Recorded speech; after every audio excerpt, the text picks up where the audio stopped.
Shalom serviteurs de Dieu, Shalom enfants de Dieu. Nous sommes dans la joie de nous retrouver ce vendredi 3 septembre dans le cadre de notre émission habituelle, dans le cadre de l'école de Betsalel. Et depuis quelques jours, mardi 31, nous avons commencé une série d'enseignements que nous avons intitulé « Connaître le Dieu de la récompense ». Et je me réjouis ce matin de nous retrouver ensemble au mois de septembre. Avant de passer à l'enseignement, nous allons faire une déclaration ensemble. Nous allons prier ensemble pour vraiment recommander le mois de septembre à la grâce de Dieu. Tu peux répéter après moi. Je lève mes deux mains en signe de reconnaissance et d'action de grâce pour ce nouveau jour et ce nouveau mois. Je lève ma voix. Je prophétise.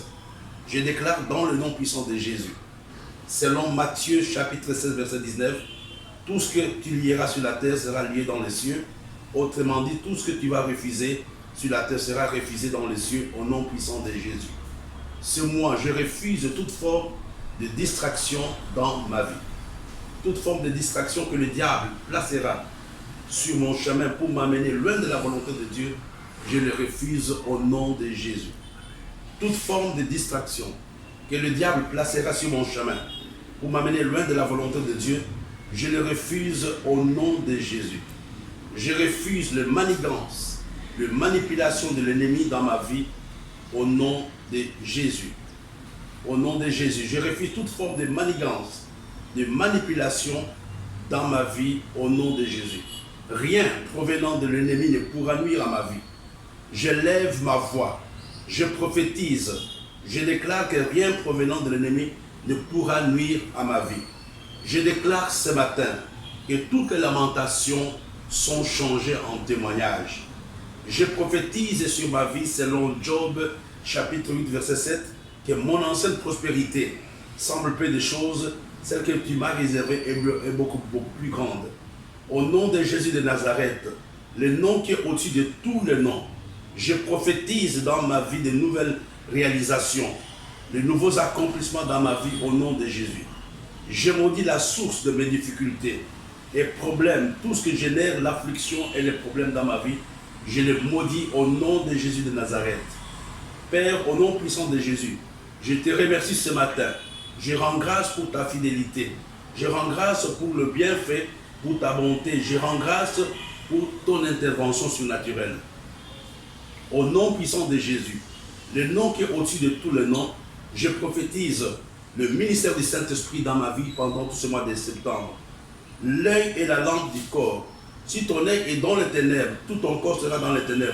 C'est pourquoi je lève ma voix et je prophétise ce matin sur ma vie que tous les yeux spirituels puissent recevoir la lumière au nom puissant de Jésus. Tout ce qui est obscur et sombre dans ma vie, je prophétise la lumière au nom de Jésus.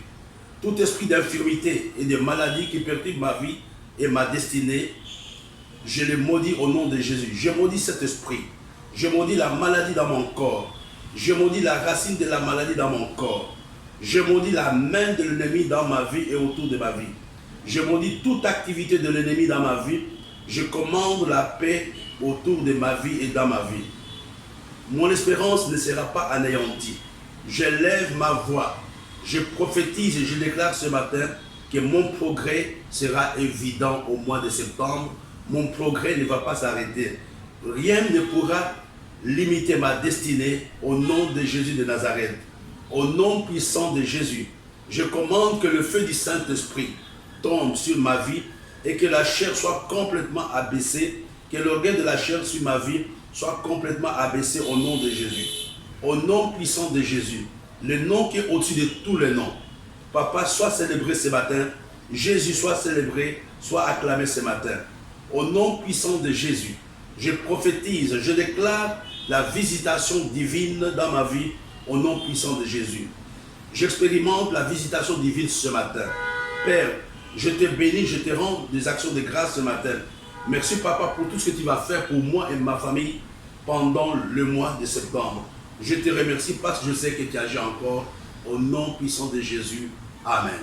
Nous continuons avec notre thème que nous avons commencé à voir depuis le mardi 31, comme je le disais tout à l'heure, connaître le Dieu de la récompense. Le mardi, nous avons posé les bases de cet enseignement Et nous allons continuer ce matin avec le même enseignement. La première chose que je voudrais nous dire, c'est d'abord de rappeler les grandes vérités que nous avons vues le mardi, lors de la classe de mardi. La première vérité, on avait vu que Dieu récompense tous les hommes et toutes les femmes qui les cherchent. Là, c'est la première vérité que j'aimerais que tu retiennes. La deuxième vérité, la récompense fait partie intégrante de la personnalité et des actions de Dieu. Nous avons vu la troisième vérité, et Dieu s'engage à récompenser tous ses serviteurs. On a donné un cas dans le livre d'Ésaïe chapitre 65. Et nous avons vu aussi lors de la dernière classe que Dieu récompense tous ceux-là qui mettent les intérêts du royaume des cieux en priorité. Dans la cinquième, nous avons vu que Dieu aussi récompense tous ceux-là qui consentent des sacrifices pour son royaume. Et la dernière vérité sur laquelle on s'était séparés le mardi, c'était dans le livre des Hébreux chapitre 6, versets 10 à 11. La Bible nous dit: car Dieu n'est point injuste pour oublier votre travail et l'amour que vous avez montré pour son nom, ayant rendu et rendant encore des services aux saints. Nous désirons que chacun de vous montre le même zèle pour conserver jusqu'à la fin une pleine espérance, en sorte que vous ne vous relâchiez point et que vous imitiez ceux qui, par la foi et la persévérance, héritèrent de promesses.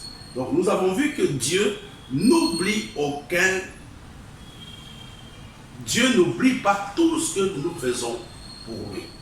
Toutes les réalisations que tu fais sur cette terre sont consignées dans les livres de vie. Et j'ai aussi découvert une autre vérité qui est très importante quand nous parlons de la récompense. Il y a plusieurs personnes qui ne comprennent pas exactement ce qu'est la récompense.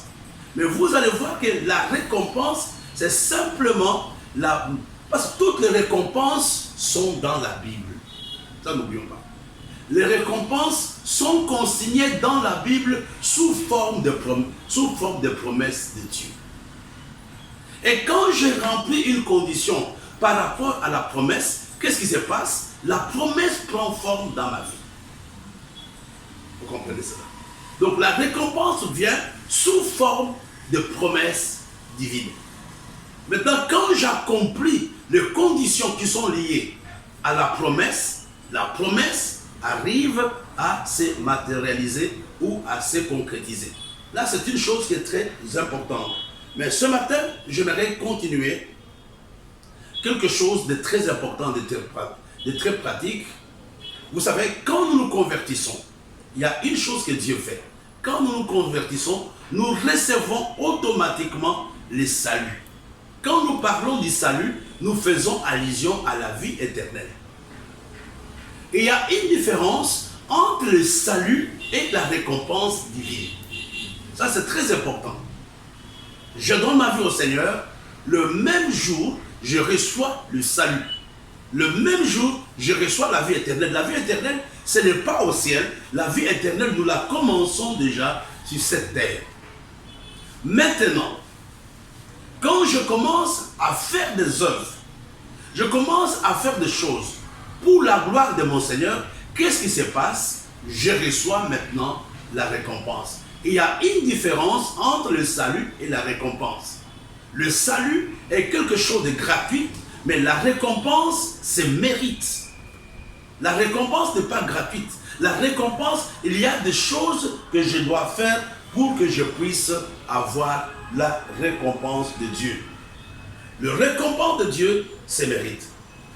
Et Dieu récompense l'homme pour toutes les bonnes œuvres qu'il fait pour la gloire de son nom.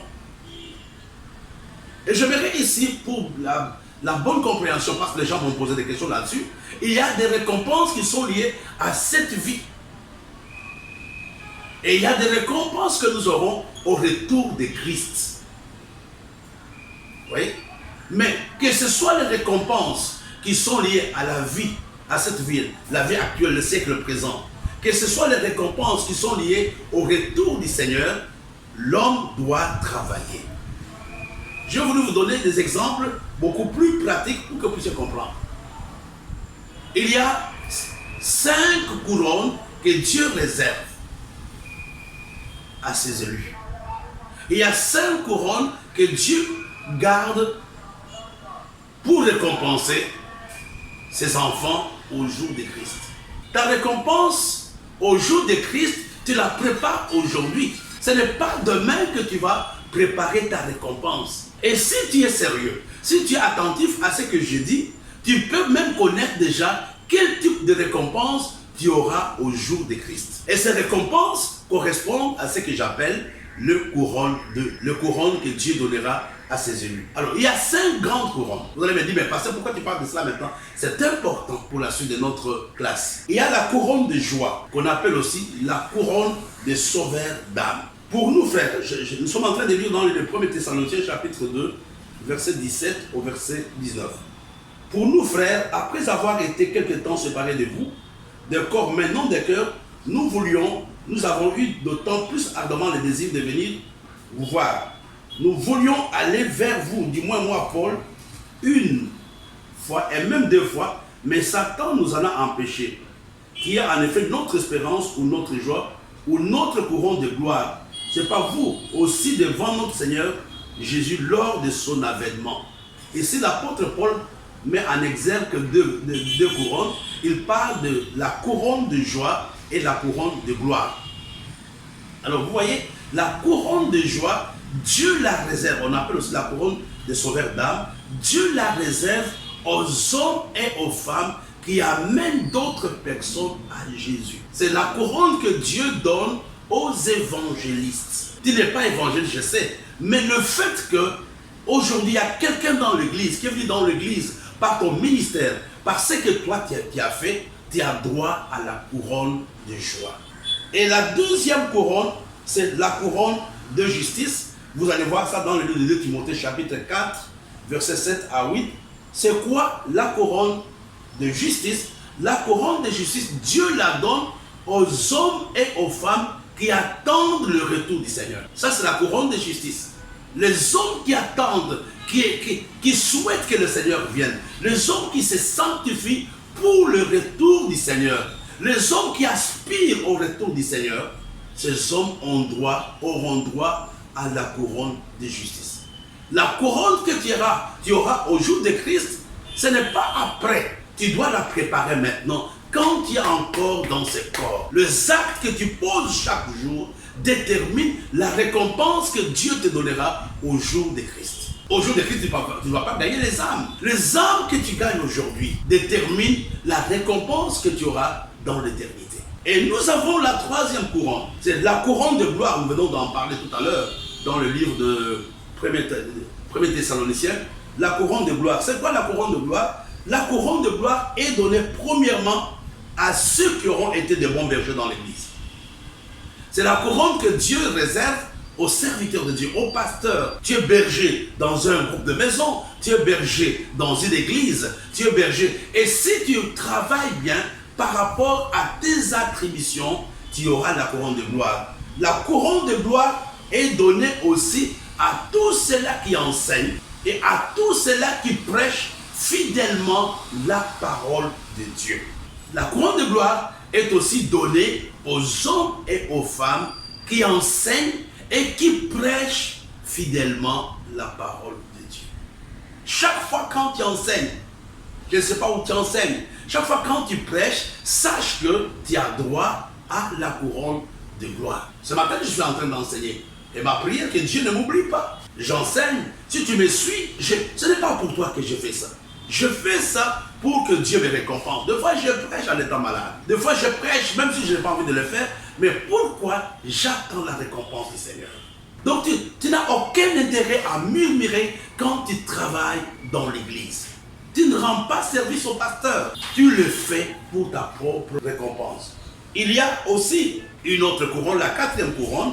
C'est la couronne incorruptible. La couronne incorruptible est donnée aux hommes et aux femmes qui ont fait la bonne course chrétienne.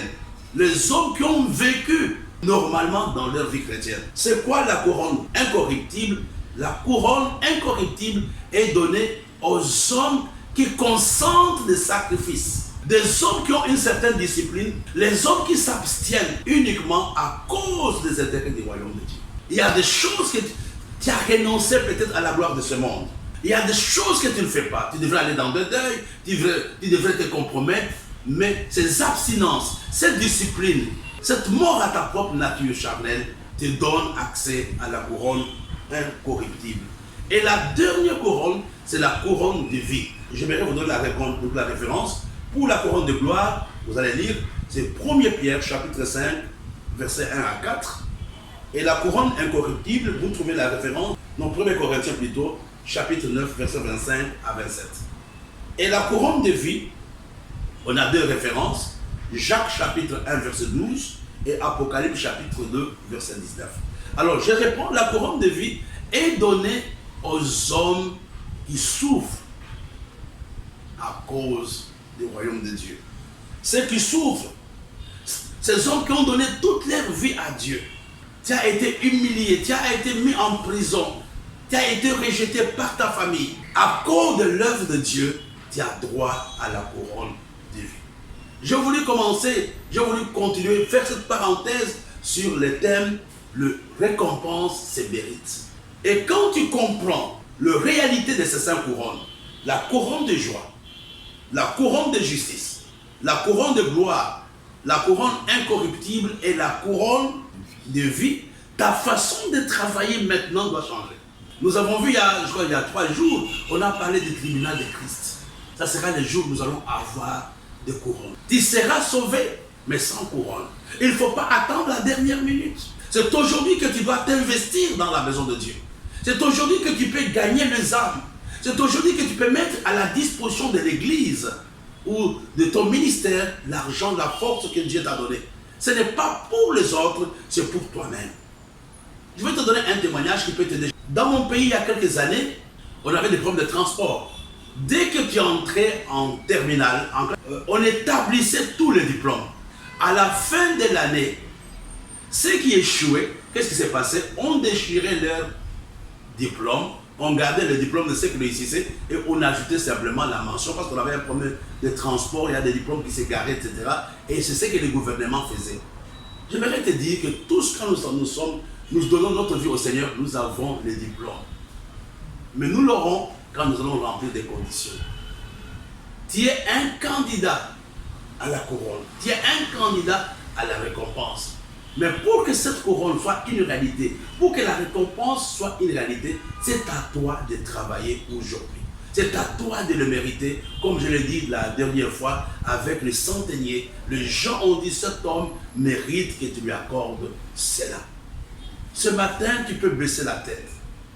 Je t'ai parlé que la récompense se mérite. Je voulais te donner déjà le goût de ce qui se passera au jour de Christ, les 5 types de couronnes que Dieu prépare, que Dieu a en réserve pour ses élus. Et ces couronnes, nous les aurons par rapport au travail que nous sommes en train de faire aujourd'hui. Recommande pour les gens du Rocher, je dis le mois de septembre, c'est le mois de la récompense. Tu peux baisser la tête, dit Seigneur, jusqu'à présent, je ne me retrouve pas dans les 5 catégories de couronnes. Ce n'est pas tard pour toi. Tu peux te ressaisir. Tu peux t'élever aujourd'hui, partager le prospectus, partager la parole de Dieu autour de toi. Tu peux consentir des sacrifices. Peut-être ta vie est désordonnée, mais tu peux encore bien faire. Peut-être tu es un pasteur aujourd'hui, tu es découragé. Mon frère, ne regarde pas aux brebis. Les brebis ne peuvent pas te récompenser.